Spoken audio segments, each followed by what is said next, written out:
So you want to run your fastest 5K yet? Well, I'm Jesse Funk, and here with Toby as well. On this episode of Runner's High, I'm going to share with you 5 strategies you can use to optimize your 5K and set that new PR.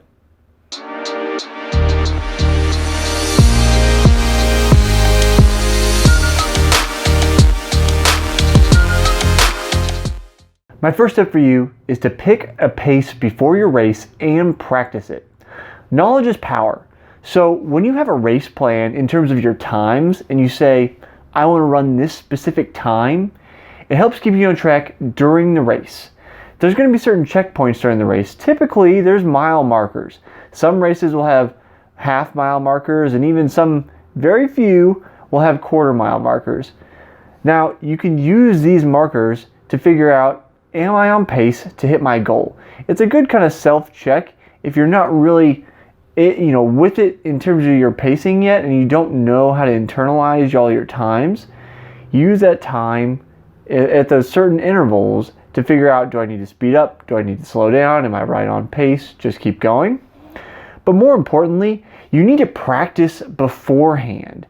My favorite 5K practice is really a 5K set. So 5 times 1,000 meters, and you can do a varying kind of rest, but a short rest interval, maybe say 90 seconds walking or 2 minutes of jogging in between.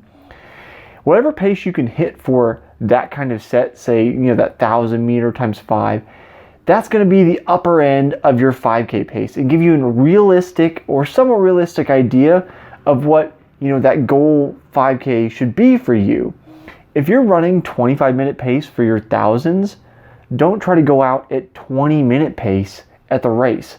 Obviously, not a great idea. And that's really my second tip. Don't go out too hard. The best races are actually run as a negative split, meaning that the first half is slower than the second half, or you're speeding up into the race. And this is actually for a few reasons. The biggest one is that when you go out too hard, you haven't allowed your body's systems to warm up. Your joints need to be lubricated. Your muscles need to be, I call it opened up, but it's getting recruiting all your muscle fibers to be used at maximum capacity that you're capable at the moment. You need all of these things to kind of come online before you can actually get to your full speed at an optimal energy burn. If you go out too hard too soon, then you're more liable to burn all of your glycogen stores early on instead of being able to conserve them throughout the race. My third tip, and this should be a duh for anybody who's been racing for a long time, but if you don't do this right now, you are missing out. And that's study the course map. Know your race course. A negative split, like I just said, is the perfect way to run a new PR. But a negative split is not always a negative split. Okay, before you think I've lost my mind, subscribe to the channel, stay tuned to what I'm talking about. But what I mean is, if you study the course map and you realize that, as an extreme example, say the first half of your 5K is downhill and the second half is uphill, then a negative split isn't necessarily a negative split. It's kind of like my college's swim coach said, if a swimmer swims the exact same time for the first half of the race to the second half of the race, they actually negative split, because in the first half of the race, they get to start on the blocks. So they don't have that speed boost in the second half.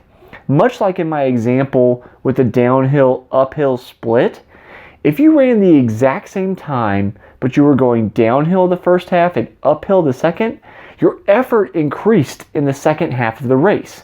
That means that you actually negative split, even though the clock doesn't reflect a faster time for the second half of the course. Along with studying the course map, it makes you more familiar with my fourth point, and that's take the tangents. Now, I won't get all mathy on you. We can do that some other time. I love math, but what I mean is, what's the shortest distance between 2 points? A straight line. We all know that. It's very, very common saying, but people don't actually practice it when they get out on the race course. Even seasoned runners I see make this mistake, and you're adding time to your 5K for no reason. Take a look at this map next to me. Which do you think is shorter? This one or this one? It kind of illustrates my point graphically that you need to take the shortest point between two turns. So like in my example with that S turn, you're going to go straight through and hit the tangents, which means the peak of each turn, instead of going the longest way possible or only taking one side. It's really polite when you're out on the trail to stay to the right side, at least here in the US, and not be in people's way. But it isn't the shortest distance traveled. So on race day, you have to take the tangents, otherwise you're handicapping yourself. You're adding useless time that you could be cutting off just by taking the shorter distance.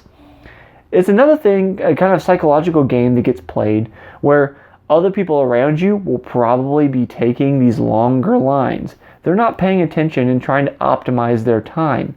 So you have to kind of get into your own little world, get in your own little bubble, and think, I'm going to take these shortest lines no matter what anybody else is doing, because that's going to help me have my best day. Along those same lines, my fifth and final tip is don't be lulled into a faster pace by other runners. On the same note, don't be lulled into a slower pace by other runners. There's a psychological game at play when it comes to running. And because we are pack animals in some sense, we want to stay with the herd. Or if you're trying to run a faster time, sometimes you will say, oh, I'm going to stay with this person no matter what. Really, you should be sticking to your game plan. And that means sometimes letting those people go, and if they want out too hard but are of similar fitness level to you, often you'll reel them in as the race goes along. You want to, avoid as much of the psychological game as possible in not allowing yourself to go out too slow or go too fast. And that's why with tip number 1, you practice that pace so you're familiar with how fast you need to run, and you can stick to your own game plan so that you're not lulled off course by another runner, by somebody you always see at every event that you always run next to, or even your best friend. You have your game plan, you got to stick to it the best you can. If you go out too fast and you're lulled off by another runner, well, that's going to throw a wrench in the works, and your game plan is going to be out the window, and you're going to have to make adjustments on the fly. That's the last thing you want to do. It does happen sometimes, but you want to try to avoid it the best you can. So those are my 5 tips for a faster 5K. Subscribe to the channel. Stay tuned for more tips on how to optimize your running speed and enjoy it for the rest of your life. I'll see you next time on the next episode of Runner's High.